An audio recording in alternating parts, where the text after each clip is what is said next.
Let's take a look at the use of some character pointers and a little bit of function calls with it. First of all, there are no string facilities in C. The C programming language does not understand what a string is really. A string to it is just an array of characters with a null at the end.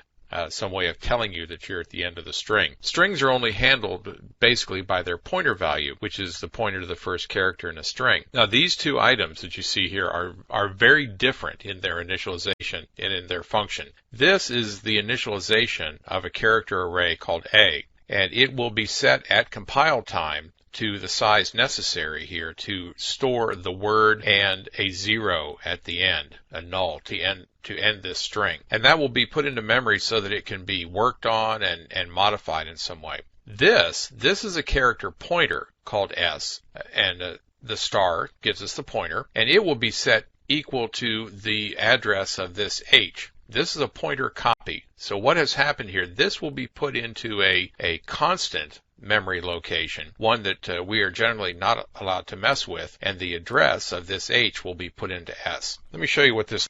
Here's our piece of code, slightly different than the last pointer program. Here we have the array set up equal to hello world, and here we have an array pointer created with our asterisk set up equal to goodbye world. And what that is going to do, this one will be initialized, this one there will be a pointer copy done. Here we have a little integer to use down there in a second.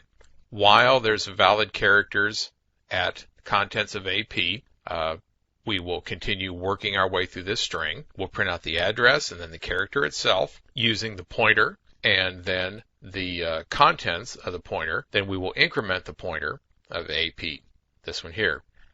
Here, we cannot increment A. We can't do that to it. We can add to it and use it as a subscript, but we can't move A because A is an array, and arrays can't be moved around like that because they point to different places in memory. While A sub I, which as long as there's a valid character there, non-zero, we'll work our way through the while. We will printf the address and the character using A plus I in this format without the brackets. So this will actually be the address of A, its beginning, plus the current counter value of I. And because that's characters, that will work out for us. And here will be A sub I again, which is just the character, including the null when we get to it. And then we'll increment I and run our way through this loop. So let's take a look at pointer 2 and what it does. Let's make sure it's compiled and fresh. And it is, and let's run it. Pull this down a little bit for you. And there you can see with very different memory locations that goodbye world and hello world are stored very, very far apart from one another in our memory, the way these bases and offsets are working out. So very different locations and very different storage methods, and that's caused by the use of an array versus a pointer and just a copy of this initial value, the location of the beginning of this string. Okay.